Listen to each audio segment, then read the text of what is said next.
बेटा inorganic chemistry ना exception होती है। So I am Sagar Garg 690 scorer in NEET 2024. Today in this video we will talk about inorganic chemistry. Let's get started. देखो physics में तुम NCERT पढ़ के सिर्फ 180 स्कोर नहीं कर सकते। बायो में एनसीईआरटी पढ़ के 180 स्कोर कर सकते हो।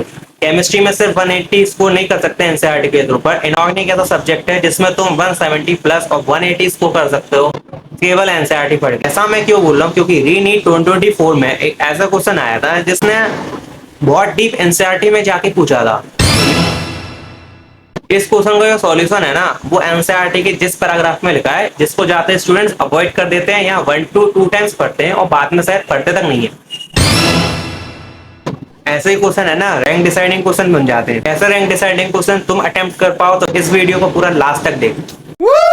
तुम एनसीईआरटी पढ़ के शायद तुम पूरा स्कोर नहीं कर पाओ, क्योंकि कुछ ऐसे क्वेश्चंस इस साल रीटेस्ट में आए थे। ये क्वेश्चन तुमको एनसीईआरटी में ढूंढने पे भी नहीं मिलेंगे, तुमको इसमें कॉन्सेप्ट लगाना पड़ेगा और उन कॉन्सेप्ट को लगाने के लिए तुमको रेफरेंस बुक की जरूरत पड़ेगी, जो रेफरेंस बुक ये है। सबसे पहले आती है एनसीईआरटी फिंगर टिप, जिसको हर टॉपर रिकमेंड करता है पर मैंने आज तक यूज नहीं करी है। दूसरे नंबर पे आती है NCERT word to word NEET काका जेई की, जिसको मैं बहुत ज्यादा रिकमेंड करता हूँ। थर्ड नंबर पे आती है दिशा पब्लिकेशन की 36 ईयर के पीवाईक्यू की क्वेश्चंस, जो मुझे काफी बेस्ट लगे। और फोर्थ नंबर पे आते हैं टेस्ट के क्वेश्चन, जो कि मैं बोलूंगा सबसे अच्छी बात रहेगी, क्योंकि टेस्ट में जो भी क्वेश्चंस आते हैं वो मेनली ये फोकस करके बनाए जाते हैं आने वाले पेपर्स में क्वेश्चंस वैसे ही मिले। तो इनऑर्गेनिक का रिवीजन स्ट्रेटेजी में मेनली बात करूं तो जैसा आपने कोई चैप्टर पढ़ लिया, उसके 1 वीक बाद आप उस चैप्टर को फिर से पढ़िए, फिर 3-4 दिन बाद फिर से पढ़िए। टेस्ट है उससे पहले पढ़िए। बट इनऑर्गेनिक की एनसीईआरटी बायो के एनसीईआरटी की तरह नहीं है, वो बहुत बोरिंग होती है। अगर आप एनसीईआरटी ज्यादा टाइम तक नहीं पढ़ पाते तो मैं सबसे ज्यादा रिकमेंड करूंगा कि आप एनसीईआरटी बेस्ड क्वेश्चंस पढ़ो। उसमें जो क्वेश्चंस नहीं है उसको एनसीईआरटी में जाकर ढूंढो, उसको हाईलाइट करो। इससे आपकी इनऑर्गेनिक बहुत ज्यादा स्ट्रांग हो जाएगी। अबे इंसेप्शन देख के इतना कंफ्यूज नहीं हुआ था जितना एक्सेप्शन ने कर दिया है।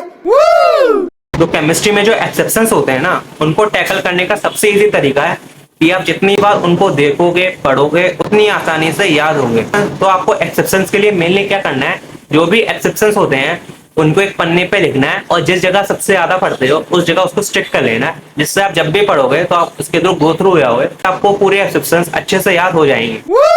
अगर आप क्वेश्चंस भी नहीं कर पा रहे हो ना, तो आप शॉर्ट नोट्स बनाओ।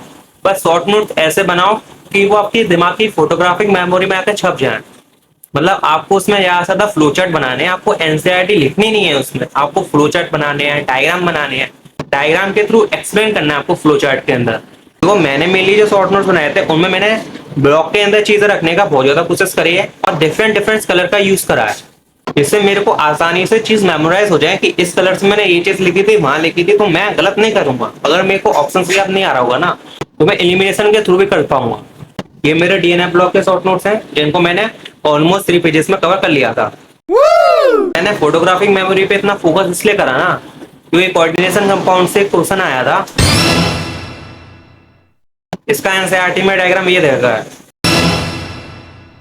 तो अगर आप इसका एनसीईआरटी का डायग्राम अपने दिमाग में बिठा लेते हो ना, सॉल्व करने में आपको 10 सेकंड से कम टाइम लगे। तो कंक्लूजन पे आते हैं वीडियो के। तो वीडियो के कंक्लूजन में मैं ये कहना चाहता हूँ कि आपको एनसीईआरटी तो पूरी पढ़नी है, साथ साथ एनसीईआरटी बेस्ड क्वेश्चंस करने हैं और फोटोग्राफिक मेमोरी डेवलप करनी पड़ेगी, जिससे आप आसानी से इनऑर्गेनिक में 60 मार्क्स स्कोर कर पाओगे। तो आज की वीडियो में इतना ही, मिलते हैं नेक्स्ट वीडियो में।